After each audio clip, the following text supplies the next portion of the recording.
Hi, it's Ronald the Rules Lawyer, and welcome to my last remaster video for now. In today's video, I cover things that did not really fit in one of my other videos, or things that I picked up too late, and also cover general feats today. There'll be some big news today, including what I think may accidentally be the new strongest feat in the game. I'm Ronald the Rules Lawyer. I am a lawyer who has been game mastering tabletop role-playing games for the last 13 years. My preferred system is Pathfinder 2E, and I also ran an after-school middle school tabletop role-playing game class for most of that time. I will continue making videos after taking a break after this video. If you want to be notified, like and subscribe and ring the bell. Also, support my Patreon. I don't get paid as a lawyer, the kind of law I do. The Patreon allows me to continue this channel. And you also get exclusive access to videos, including my 3.5-hour video going through the player core and GM core with friends on my Discord. And tier 2 supporters and above get to watch me running Pathfinder 2E for D&D YouTubers. So let's start with a rules change that I don't know people have caught yet. Right now in Pathfinder, getting persistent bleed damage sucks, because you take the damage at the end of your turn, guaranteed, and you have to roll a 15 or higher on a d20. No modifiers, it's what Pathfinder calls a flat check, in order to end the persistent bleed damage. Well, that was very hard to remove, and there was a medicine skill action called Administer First Aid that helped the bleeder, but a successful check only succeeded at giving that victim a new check. And they were likely going to fail that one too, needing a 15 or higher. Well, now it says that if you successfully make a check to stop bleeding, the target benefits from an assisted recovery with a lowered DC for particularly appropriate help, which is usually DC 10. It is now significantly easier to remove this condition, and I did have a live Let's Play where a character died after literally 20 or 25 failed checks of various kinds. How many 14-year-olds? I don't know how long has this taken longer than the battle? Yep. There's been like 12 failures in a row. Okay, Arvena. Maybe even more. This is so statistically unlikely. No, you gotta be kidding me! Are you kidding? Oh god. Unfortunately for them, they're playing before the remaster. Okay, next we go over general feats. This includes skill feats that have changed in the remaster. There's quite a few, and we get a few new ones as well. General feats just means they don't come from a class or from an ancestry. And I owe a debt to one of my patrons and a member of my Discord, Danny Dark 007, who did his own review of these feats and posted them for the public on Reddit. I went over his work and relied on his work, to be honest. I've had a lot to do, and I'll link to it in the description. I'll only go over the ones that stood out the most to me and list the rest. So you may want to follow that link to see all the changes in more detail. First is armor proficiency and weapon proficiency. These got a buff. These were the feats that made you trained in more armor and weapons. However, there was a hidden trap in them. A new player will not know this, but the game's math expects everybody to become expert in defense and weapon strikes at some point in the game. Even the lowly wizard and sorcerer, not exactly paragons of martial proficiency, become expert in both of these at level 13 and 11 respectively. And that's precisely when these feats upgrade. So this is a buff, and it also removes the problem of presenting a trap for players who would think that armor proficiency would improve their defense when it actually gives them currently a proficiency that might worsen relative to the default proficiencies they get from their class, which do go up to expert. Next is a new feat called Break Curse. If you are a master in occultism or religion, you can spend 8 hours, so this is a downtime activity, praying or performing some occult rite to try to remove the curse entirely. And if you're legendary, it only takes 10 minutes. This is a cool feat, and it kind of completely makes sense for this to exist. This is nice also given that it looks like, from what we know of some witch effects, that there will be a proviso in curses that their effects cannot be reduced in any way unless it can target the curse itself. Next is group coercion and group impression. The existence of these feats has been a source of complaints by Pathfinder 2E players. They were the ones that let you do the coercion skill activity against more than one target. It let you target 2 creatures instead of 1. And with group impression, it let you try to improve the attitude of 2 creatures instead of 1 with 1 minute of conversation. The fact that this, for some people, implied that you could not attempt these things, or that if you did do so, you would have a significant penalty, made some folks unhappy. Well, that problem is alleviated to some extent by buffing these feats to target a much higher number of creatures. Group coercion lets you target up to 5 creatures now, and as your intimidation skill advances, up to eventually 50 creatures at once. Now, people may not understand how powerful coercion is. When you succeed, that creature basically serves you a significant amount of time, not exceeding 1 day. And it doesn't indicate you need to have them in restraints or some threat of immediate retaliation. They just do so. So anyway, that's something I think people sleep on. And I'll say some people who are complaining about the previous version may not have known how specific the activity was and powerful. On group impression, instead of targeting 2 creatures at once, you can target 10. That's a significant increase. And this eventually increases up to 100 if you're legendary. Currently, that number is 25. I think this change and the other changes in the feats demonstrate that Paizo's design mission with the remaster was to give some love to feats that were more situational or weaker or led to feels bad moments. We're going to kind of see a pattern of this. And meanwhile, Make an Impression itself now by default lets you target more than 1 creature. By default, you target 1. However, you can instead choose up to 5 targets if you take a -2 penalty. And it explicitly says the GM might add other bonuses or penalties based on the situation. Now, some folks may be wondering, okay, why do we have to codify attitude levels? Well, that's the subject of a whole other video I planned for my Pathfinder Law School series on social skills. But let's just say one effect is so that other rules can interact with them. Okay, next is a related revision to another skill feat called Impressive Performance that let someone use a performance to improve the attitude of a creature. Well, this was limited to targeting 1 creature, and now it can target more depending on how long you perform. If your performance is 10 minutes, you can target up to 10 people. You can increase it to a 2-hour performance and potentially affect 50 people. Also, it uses the Make an Impression activity, so by default, you can target 5 creatures at a penalty, no matter how short your performance is. Okay, next feat is Inventor. This is an existing feat, but it has gone down from level 7 to level 2. That was the feat that let you craft a common formula, from which you could then craft a common item, such as a magic item. Well, the new rules for crafting don't require you to need a formula to craft common items, so long as you have the required feat if it requires a feat. So that seems like it would make the current version of the Inventor feat utterly useless. So what they did was they changed its effect and made it only level 2. So starting at level 2, you can now craft a common formula, just as before. The benefit is not explicit here, but you now can craft that item with only 1 day of prep time instead of 2. And additionally, it now says that you may invent uncommon or rare formulas, typically with an increased DC, but the GM only might allow you to do so. So this is something to talk to your GM about, but it now explicitly opens things up to kind of get at the crafting skill's original intent, I think, of opening up the number of items the party has access to. And if I were a GM, I'd be pretty generous here. I mean, after all, my idea of the fantasy of an inventor is someone who's kind of avant-garde and comes up with unusual ideas. Okay, next is oddity identification. This has been buffed from what it currently is. Currently, it just gives you a +2 penalty to try to identify magic for certain phenomena. Now it broadens those phenomena to other things with other traits, things that are weird. But also, once you ascertain something is magical, you can immediately determine its nature, whether it twists minds, fights against fortune, such as having the fortune or misfortune trait, or reveals secrets. So if the situation called for identifying magic, which took 10 minutes, you can now ascertain some of this basic information immediately. So that's an improvement. Next is the pet feat, which has already been highlighted in my videos and also by Paizo itself, obviously. It's because pets are popular. I have a cat in my lap right now.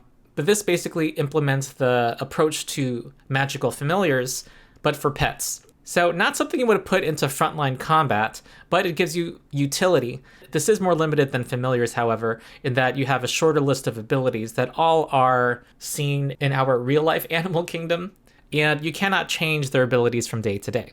This is a general feat, however, that is not a skill feat, and I think currently only humans can take this at first level. Co-creator Pathfinder 2E, who now works for Roll for Combat, Mark Seifter, he and I had an exchange on their stream recently where I brought this up, and he suggested that this could be an ancestry feat that any ancestry could take at level 1, which completely makes sense to me. Okay, next is Rapid Mantle. This feat currently lets you, when you grab an edge, immediately mantle up and stand on the surface. Also lets you use athletics for that check instead of reflex. Well, this now codifies something that I had been allowing people who had this feat, which is leap towards a high surface, grab the edge, and pull yourself up. However, unlike me, who was making that cost the grab an edge reaction, this just becomes a free action here, which is significant.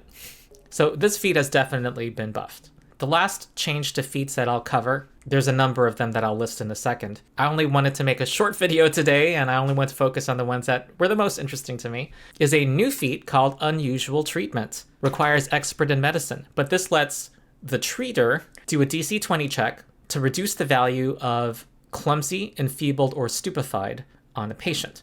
If you're a master, you can also add the drain condition for a DC 30 check, and if you're legendary, you can reduce the condition by 2 instead of 1. I focus on this not only because it's a very useful feat, but also it seems to be a little OP and have some missing language. In my cleric video, I went over the reorganized and rebalanced set of spells that treat afflictions, try to counteract them, and treat negative conditions. And it seemed like there was a through line in all of those, an intention to remove the ability of eliminating the effects of permanent debilitating conditions with just a single check that you can attempt over and over, to preserve the intent of those long-term effects. However, there is no cooldown here, and if someone is drained 4 from a wight or a wraith, they can attempt this several times and remove the condition entirely. I would consider some limiting language here along the lines of those 4 restoring spells. That's only my thought. If you disagree or agree, comment. Now, these are the other feats that I didn't go into today.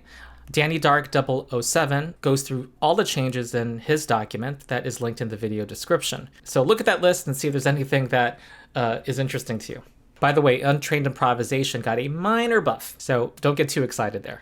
Okay, so next, before I go to what I think Paizo accidentally made into the most powerful feat of the game, I'm going to go over a few other matters that kind of didn't fit anywhere else in my videos.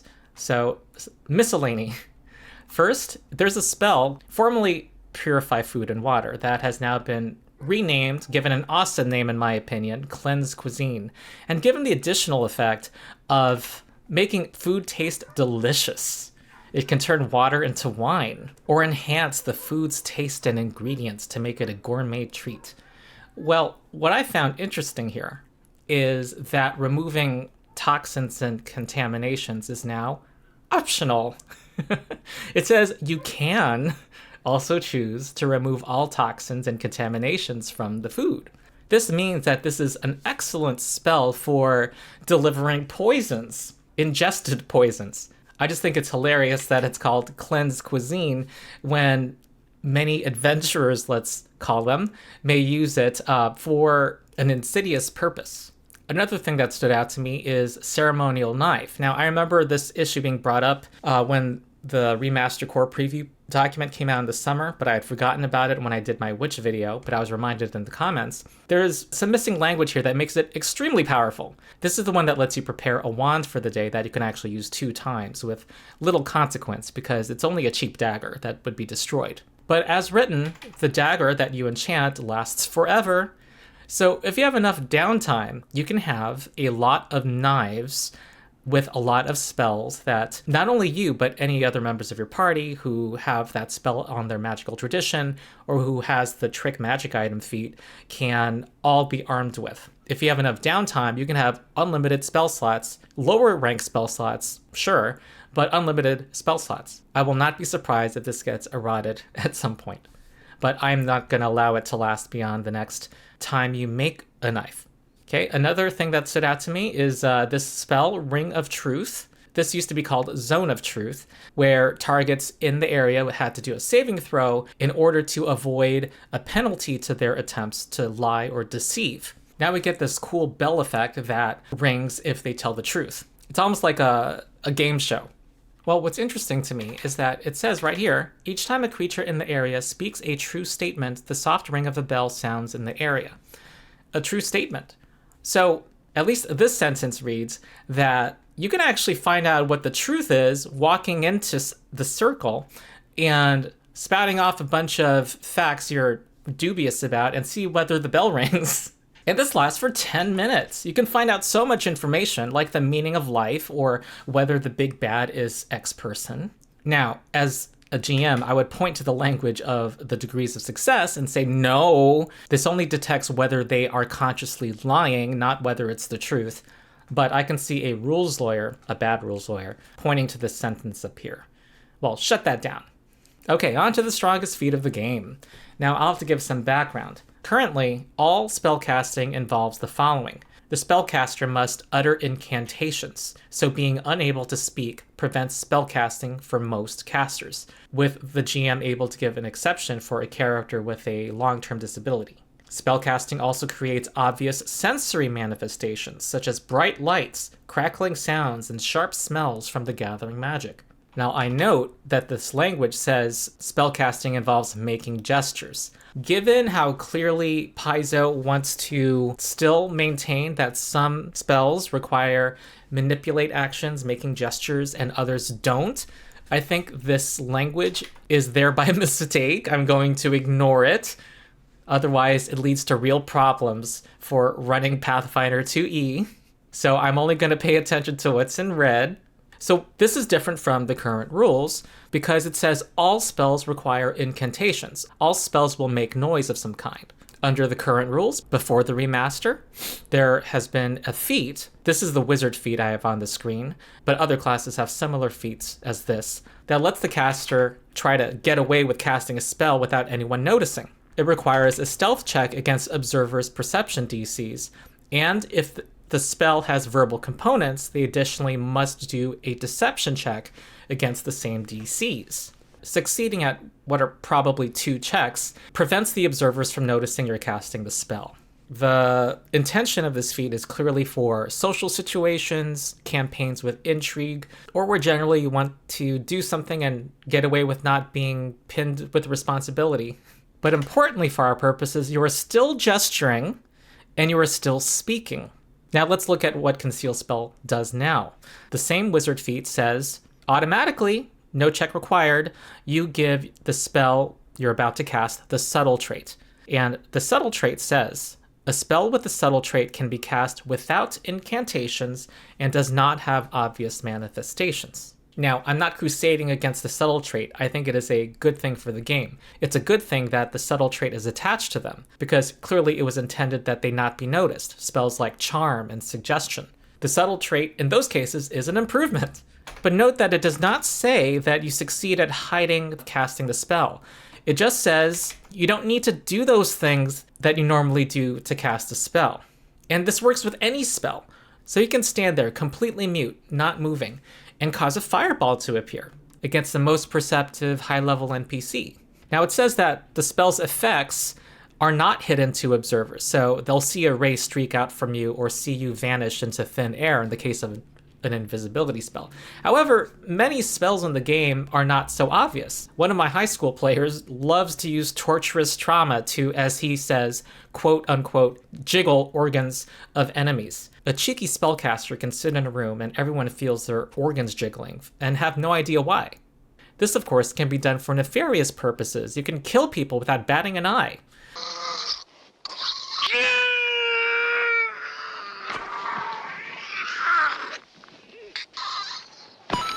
You can frame others for murder. Now, some may love the possibilities of this, and there's a lot of cool spells you can see would create a lot of fun scenarios that become the source of fun stories to tell through generations. But is it necessary to remove the possibility of failing entirely? I'm not sure if that makes sense. And I've not talked about the scenario, which some of you may have caught on to, that I brought up in 12, 15 videos ago now, of pre-buffing before entering a dungeon room. In the current rules, if a spell has the verbal component, you must speak it in a strong voice. The clear intent of that is to alert any dungeon denizens beyond that door that there is a spellcaster with hostile intent on the other side. But now with Conceal Spell, you can now sit outside a dungeon room, and that spellcaster can cast Protection, Enlarge, Resist Energy. You have haste, everyone has haste. If a party catches wind that they can do this, it's going to lead to a lot of, well, both time-consuming and rote preparations before every battle, before every ambush at least. And this is why D&D 5th edition has the concentration mechanic to prevent such effects from stacking. Now at this point in my plan, I was going to move on to some conclusions. However, preparing for the video, I realized there actually already is a feat currently in Pathfinder that does this too. It's called Silence Spell. It's the wizard's 4th level feat. It's meta magic, now called Spell Shape, that makes the upcoming spell not require a verbal component. Now, it's actually unclear to me if it still creates visual manifestations. It says it does here, but at the very end it says you can also gain the benefits of Conceal Spell, and therefore attempt to prevent observers from seeing the visual manifestations. But anyway, besides, for the scenario of standing outside the dungeon room, Silent Spell seems to be the go-to feat for that. It means that the strongest feat in the game actually already exists, only for wizards, and that wizards are actually the strongest class in the game. Except for the fact that the remaster now makes Conceal Spell, the spell shape feat, available for pretty much every spellcasting class in this book. So wizards got nerfed again. So how to deal with this extremely powerful ability? Well, first, for those spells that are meant to be used secretly, run the spell as is. They are subtle by the rules. That was what they were intended for. And some of those spells will say that the target gets to make a saving throw and has a chance to see that you're actually trying to do something to them. Now, for pre-buffing before an ambush, this will be the most milquetoast recommendation a rules lawyer video has ever given. I will say talk to your table. See if they have a problem with it. Well, first of all, maybe no one plans to take this feat. However, some might be, and in that case, I think there's a conversation to have at the table between the GM and the player as to what that GM will allow. Now, some of you may be thinking, why not just run it as written? This is what the designers intended, and I will point out language from the GM Core, page 41, that says this. It talks about what to do before a fight when they try to pre-buff, and it says, if the players have the drop on their foes, you usually can let each character cast one spell or prepare in some similar way, then roll initiative. And it furthermore says, casting preparatory spells before combat becomes a problem when it feels rote and the players assume it will always work. That sort of planning can't hold up in every situation. They should not get away with it all the time. The way this is written, it's clear that it assumes that the enemies can hear. So I think I have some approval in the text here. Now, I'm telling my players out there, those of you who are watching, I do have an issue with this if you want to take Conceal Spell. And maybe other game masters will adopt some policy similar to mine. Mine is that when you use Conceal Spell, you still need to speak in a normal speaking voice. So this will give away what you're doing. And those monsters on the other side of the door will hear it.